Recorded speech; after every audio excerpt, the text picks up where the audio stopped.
Pada video kali ini kita akan membahas 3 cara untuk menasehati. Mungkin menasehati itu terkesan sederhana ya. Orang lagi curhat, orang butuh masukan, langsung kita kasih masukannya. Selesai gitu aja. Kenyataannya banyak orang yang dikasih nasihat, orangnya nggak mempertimbangkan nasihat orang tersebut, bahkan melakukannya. Bahkan terkadang ada orang yang malah nggak mendengarkan nasihat sama sekali. Yang salah siapa? Kebanyakan dari kita ketika itu terjadi, kita menyalahkan orang yang kita nasihati. Dia sih nggak dengerin. Pada kenyataannya, orang itu pasti mau mendengarkan nasihat kita, mempertimbangkannya, bahkan melakukannya. Jika kita memberikannya dengan cara yang benar. Nah, gimana sih cara yang menasihati yang benar? Nah, sebelum kita masuk ke caranya, yang perlu diperhatikan bahwa kita harus mendengarkan terlebih dahulu. Jadi, ketika orang curhat ingin mendapatkan solusi, kita harus mendengarkannya terlebih dahulu. Ketika orang itu didengarkan, dia merasa bahwa ada orang yang peduli sama aku. Oh, ada orang yang menghargai aku. Nah, ketika orang merasa seperti itu, maka akan terbangun trust, kepercayaan atau kesukaan. Jadi, oh saya nih suka nih kalau ngobrol sama dia gitu. Nah, kecenderungan orang menolak nasihat dari orang yang tidak dia sukai. Jadi jauhkan sikap memotong pembicaraan. Ketika orang curhat, ketika orang minta solusi, dengerin dulu sampai ceritanya bulat. Kita udah dapat dari semua sudut pandang, baru kita kasih nasihat. Nah, ini dia caranya untuk menasihati adalah yang pertama, meminta izin untuk menasihati. Banyak orang ketika orangnya lawan bicara lagi ngobrol langsung dipotong, seharusnya A, B, C, D. Pada saat itu orang kadang nggak siap. Ketika dipotong tuh nggak siap karena ini belum tumpah semua gitu. Tapi ketika kita dengan baik-baik minta izin, oke, sorry. Mungkin kita pikir ini kayaknya curhatnya nggak jelas nih, bakal lama nih. Terus kita ngomong, oke, sorry. Boleh nggak aku kasih masukan? Atau nggak, izin kasih masukan dong. Jadi kita langsung meminta waktu kepada dia biar dia sukarela mendengarkan. Karena percuma kalau dia nggak dengerin, nggak bakal dipertimbangkan, nggak bakal dilakukan. Jadi minta izin dulu sama dia biar dia tenang.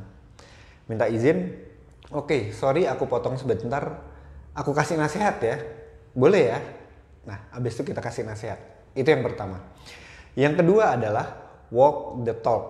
Walk the talk itu adalah mengatakan apa yang dilakukan. Dan ini adalah yang paling terkenal kisahnya Mahatma Gandhi. Jadi waktu itu Mahatma Gandhi didatangi oleh seorang ibu bawa anaknya, terus dia ngomong, Gandhi, anak saya ini nggak mau berhenti makan gula. Di satu cerita lain nggak mau berhenti makan garam. Entah apapun itu, pokoknya dia ngomong gitu si ibu. Padahal saya sudah nasihatin segala macem, nggak mempan. Terus kata Gandhi, oke, bawa pulang anaknya, seminggu lagi suruh kemari, bawa kembali. Seminggu kemudian si anak dibawa kembali sama ibunya, si Gandhi cuman ngomong, berhentilah makan gula, selesai. Kemudian si ibu kayak kecewa gitu, gimana sih orang udah dinasehatin banyak orang nih anak gak berhenti makan gula, ini Gandhi cuman ngomong gitu doang, berhenti makan gula, masa bisa gitu kan. Ternyata bener, setelah 2 minggu si ibu balik bingung ngomong, Gandhi, anak saya benar-benar berhenti makan gula, cara kamu gimana? Katanya Gandhi, nah ketika kamu bawa pertama kali saya masih makan gula. Jadi saya minta waktu seminggu, saya berhenti makan gula, baru saya menasehati. Jadi teman-teman, kalau mau kita lihat ada frekuensi. Ketika kita mengatakan apa yang kita lakukan, orang itu lebih kena gitu loh rasanya untuk mengikuti perkataan kita. Tapi kalau mau kita mengatakan apa yang tidak kita lakukan, biasanya orang sudah kayak gimana ya? Kayaknya nggak srek aja gitu. Apalagi kalau umpamanya orangnya jelas-jelas di depan mata kepala kita yang nasehatin, dia masih melakukan hal tersebut. Misalkan ada orang nyuruh orang lain berhenti merokok tapi dia sambil ngerokok. Dia ngomong, saya udah rugi banyak nih dari rokok gitu kan. Udahlah lu berhenti aja. Ya yang dinasehatin bingung juga. Lalu ngapain gak berhenti? Gua disuruh berhenti. Seperti itu. Jadi walk the talk. Nah, yang terakhir yang menurut saya salah satu yang paling efektif adalah menunggu orang meminta nasihat. Nah, itu biasanya terjadi ketika orang benar-benar sudah trust sama kita, benar-benar sudah percaya sama kita. barulah dia meminta dinasehati. Misalkan biasanya dia melihat kita memiliki suatu pengetahuan yang lebih. Kalau umpamanya sekarang zamannya entrepreneur pemula langsung minta nasihat ke entrepreneur yang sudah lama di bidangnya. Nah ini biasanya langsung masuk. Lebih enak karena dia sendiri yang membuka pikirannya. Nggak perlu kita utak-atik nih gitu. Dia yang minta gitu kan, udah tangannya terbuka. Terus yang kedua adalah ketika hubungan itu sudah terjalin dengan erat. Jadi kayak umpamanya sama sahabat, sama temen. Terus kebetulan kita lihat, oh ini kayaknya dia memang punya kemampuan lebih di bidang itu. Dia minta nasihat.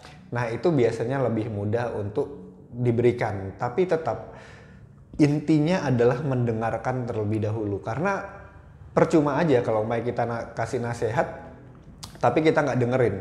Walaupun dipertimbangkan sama orangnya, walaupun ditindaklanjuti, kalau umpamanya kita masalahnya itu nggak bisa ngelihat masalah dengan bulat, dengan seutuhnya, bisa-bisa malah kita memberikan nasihat yang salah. Jadi saran saya yang pertama sebelum menasehati, mendengarkan terlebih dahulu. Gunakan telinga kita 2, mulut 1. Gunakan telinga semaksimal mungkin, barulah menasehati dengan 3 cara tadi. Yang pertama adalah meminta izin kepada orang tersebut. Yang kedua adalah walk the talk, hanya mengatakan apa yang dilakukan. Dan yang ketiga adalah memberi izin, memberi nasihat ketika dia yang memintanya. Nah 3 ini adalah cara yang paling efektif untuk memberikan nasihat kepada orang lain. Sampai ketemu lagi di video selanjutnya. Salam energi positif.